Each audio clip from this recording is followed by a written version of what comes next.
Same day recording. I'm in the same spot. This one's gonna be off the cuff, so let's see how it goes. Hopefully, I don't gotta scrap this shit. But I feel like not a lot, not enough stuff is left to interpretation. Meaning that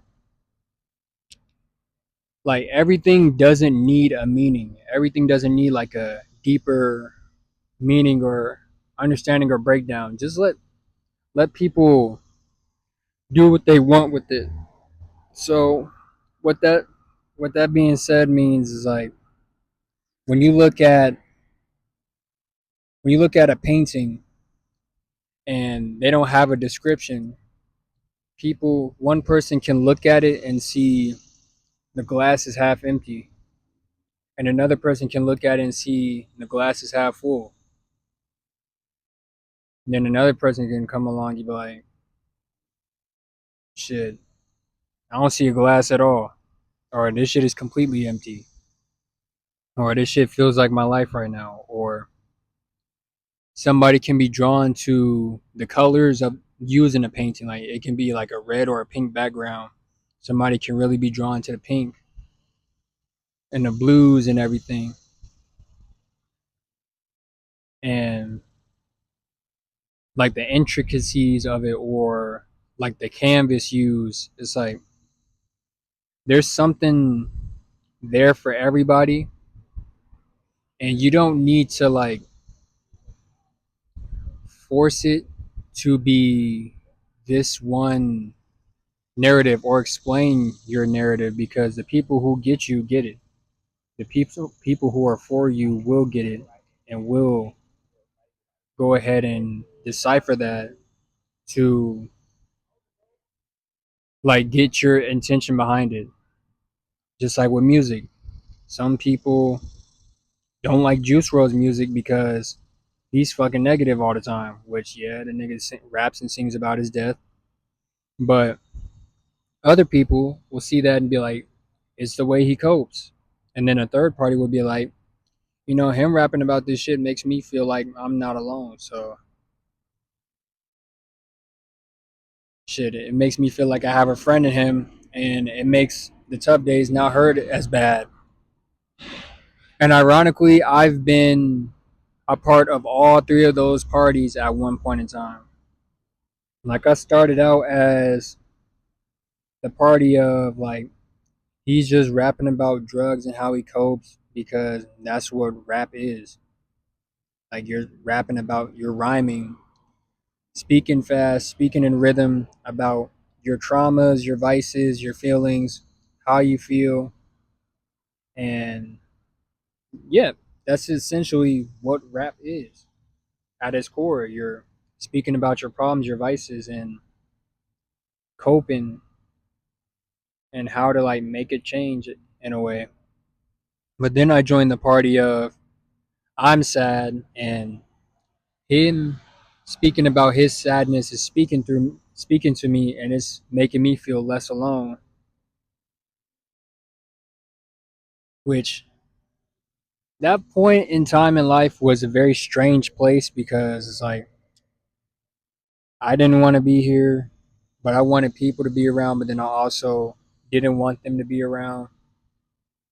So it's like a awkward space because everything was so angsty and standoffish. Everything was just weird. Everything was just moving so fast. Like it was a popular thing to be rebellious and edgy.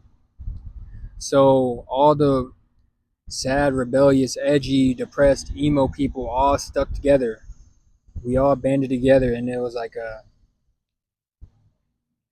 I guess a party in a sense, or like how they have like the Democratic parties. It's like that. It was like our own little Democratic party of like suicidal niggas. It's fucking dumb to think about, but it makes sense in my head. But yeah, it's like I would want people to be near me, like want to be near me, but at the same time just fucking push them away. It's so redundant. It's so counterintuitive. it was just on some fucking emotional shit, which I was growing up, I was going through puberty. I'm thankful that I had that time to experience that because it made me a much more well rounded and understanding and personable person. Like, I can sympathize with groups of people because I could even, like, it's kind of dumb to say, but I can coach somebody like away from that edge because I've been there. And I've realized that like the sun shines on you eventually. You just gotta fucking open the curtains. You can't sit in the room with the walls closing in and have the curtains closed, hoping for the sun to shine through. Nigga, the sun is outside. You gotta open the fucking curtains and roll up the blinds. Maybe the sun will get in this bitch. Change the light bulb, do something. Put in the fucking light bulb. And then I became the party of, like, bro, this nigga is speaking his own death into existence. A lot of these rappers do that. Like, they're so worried about being the hardest rapper out that they speak their own death into existence. Like, prime example, Juice World, X, King Von. Literally, King Von said when he dies, he's pushing the murder rate. This shit ain't get pushed at all. The shit ain't get pushed nowhere. Nigga, Dirk is in jail. Everybody associated with the shit is in jail. Where's Lil Tim at? Alive. Where's Quando Rondo? Alive. Where's NBA Youngboy? Alive. And they're living their best lives. This shit is so redundant. X kept on saying, when he dies, don't be sad. This, that, and the third, which I do hold that same sentiment, but I don't go around actively saying it. I don't want to fucking die yet. I got so much more shit to learn. I got shit to experience. I got shit I want to teach my brother.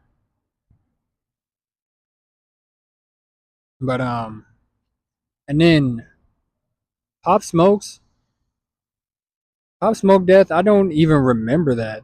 I legitimately don't remember that. But does he rap about killing, dying? I don't even know. It's been so long since I heard a fucking Pop Smoke song. It's crazy. I don't listen to artists after they pass away. Shit, I don't even listen to Michael Jackson. It's not. It's like a personal preference thing. It's not some like ghostly or ghastly reason. It's just like I just don't want to listen to it. Vices. So we all have them. Some of us is food. Other people is weed and then food. Others is alcohol, then weed, then food. Shit, other niggas is fucking hardcore drugs. That shit is insane. But I wouldn't know because I don't know how they feel. So maybe them niggas get on that shit and feel like a fucking superhero. They get on that shit and feel like the Hulk. I wouldn't know. But yeah, we all got vices. And the first step to defeating these vices and defeating these bad habits and building better habits is admitting. So, my name is Brian. I used to be a food addict.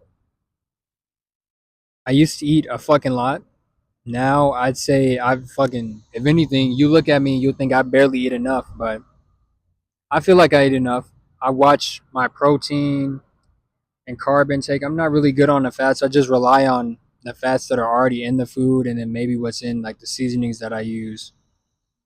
And then I just hope that's good enough. But it probably ain't, but shit. I'll, I'll figure it out. I'll have an epiphany one day and then I'll figure it out. But formerly a food addict, now I'm addicted to buying action figures. And when I say addicted, I mean addicted. Like, just today alone, I pre ordered a couple of new action figures. Like, I got This Invincible one, like if you know Invincible, the show from whatchamacallit, Amazon Prime Video. I pre-ordered an action figure from him. I pre-ordered Absolute Batman, and then I went ahead and ordered a Majin Vegeta action figure. Shout out Dragon Ball Z. And then I ordered a action figure of Black Panther from Marvel.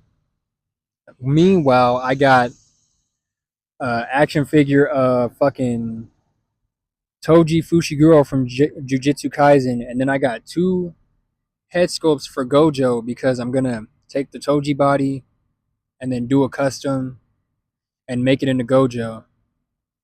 Like even listening to me right now, it's like fuck, nigga, damn. And then on top of that, like throughout the months that I've been here grinding, I'll like budget. See, I'll budget out money to go towards these action figures, so I know I have a fuck ton of boxes just sitting in my room in Omaha waiting for me to open. And a part of me is in a way disappointed, but the inner child of me is fucking ecstatic. Like I can't wait to go home and open these boxes and pose these things up and just sit there and fucking play with them and just have the time of my life. But the adulting part of me is like, bro, at what cost? Or you know what you could have did with this money instead of buying these things. Which I don't know what that's called. I don't know if it's like buyer's remorse or some type of survival's guilt in a sense. But I don't know. It's just something that's plagued me, and I don't know if it's necessarily a good or a bad thing. But shit, I'm addicted to action figures. I love it. Fuck it, dude. That's how I cope. As long I'm shit, as long at least I'm not doing hard drugs. I'm paying my bills. Shit, I'm making sure I'm fed. I got food right here. I'm gonna fucking eat when I'm done. I'm making sure I'm not gaining weight. Shit, I'm straight. Shit, I got a flight pass to where my flights are cheaper. I mean, shit, it don't seem like it's harming me too much, but that's what's apparent. So beyond the eye, it's like there's a whenever I purchase these things or whenever I make a purchase, honestly, there's a little like a little stint of anxiety where after I make the purchase, I got to check my account, or I'm anxious to check my account. Like I don't even want to look at the balance because it's like I've been through. I've been to the point where I was flat broke. I've been to the point where I have to decide if I'm gonna eat today or pay the bills. I've been to the point where I felt like giving up because there was like it just felt insurmountable. Like the task felt insurmountable and unachievable. But I still made a way. I still made the money. I still put my head down and I still clutched it out. But I don't I think it's the adult in me speaking to like he's like grow up, and a part of me has been ready to just quit buying new figures and just be happy with what I have. But at the same time it's a coping mechanism. So it's like I'm gonna hold myself to this all of August. I'm gonna delete the shopping apps. I gotta keep Amazon because that's how I get my groceries. I'm gonna delete the shopping apps and give it a month. Give it a month break. From August to September, I'm gonna give it a month break. And then and come back and revisit because the figures that I ordered, them shits don't even come out till like next year. Like December, they said December or January next year. But I'm gonna give it a month, delete everything out because I was able to delete it for a week, but then I got back on and browsed a little bit, and then right back at square one. So I know I can shake it. It's just that I gotta keep the momentum rolling. And I gotta delete Instagram too, because that's all my Instagram is right now. It's just fitness people and then action figures and people doing customs and pre-orders and all types of shit. But yeah, that's been my biggest vice so far. What's yours? Should drop it in the comments, or I don't know if you can text people on here or something. But I guess text or hit me up on Instagram if you find my Instagram. I don't know. I keep changing the name. I really don't want this to be connected to my Instagram because I have like 3 Instagrams and I barely only use it to watch reels and like doom scroll and shit. I don't even post on there. I don't like posting on Instagram. I don't even like having an Instagram. I only use it to doom scroll and text people because for some reason my friends back home they don't have my number or they don't like texting a number. But yeah, I'll delete the shopping apps, delete Instagram. Shit, probably even either leave the Facebook groups or delete Facebook too. There's nothing for me. There's nothing for me on there either. Just put my head down and grind it out for the winter. And I feel like everybody should grind out for the winter because it's the winter. Like it's a slow season at your job, but that's when you can lock in the hardest. It's snow on the ground. Nobody wants to be outside. So that's when you can be outside and go to the gym because I know a lot of people are going to slow up and then prepare to like pop out and kick ass the whole summer. Shit, it sounds like the dream, but it's a very difficult task to maintain. But I know that I'm up for it. I know I can do it. And I know you can too. So let's go ahead and lock in. Shit, get our lives together, get our mind, body, and spirit together, and fix our fucking lives because our generation is fucked. We can't afford rent, barely afford rent. You can't afford rent and dinner. Shit, you can't afford rent, dinner, and a vacation. And everybody, well, women want to get fucking married, bro. You can't even afford a wedding. How the fuck am I gonna wake up with fucking $40,000? How am I supposed to get $40,000? How am I supposed to obtain that in this economy? Like fuck, you want you want eggs and milk. That shit damn near $100 by itself. Damn near 20. You want actual groceries? That shit is 100 to 200. Nigga, this shit is cooked.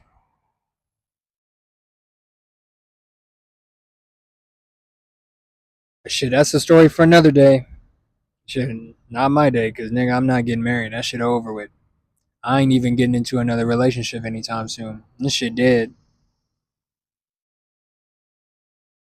But yeah, I love y'all, man. Thanks for sitting through the video if you did. If you didn't, thanks for tuning in. That's been my vices. What are yours? That's been my thoughts. What are yours? It's Friendly Neighborhood Spider Nigga going to the theater to watch this movie and signing out. Peace.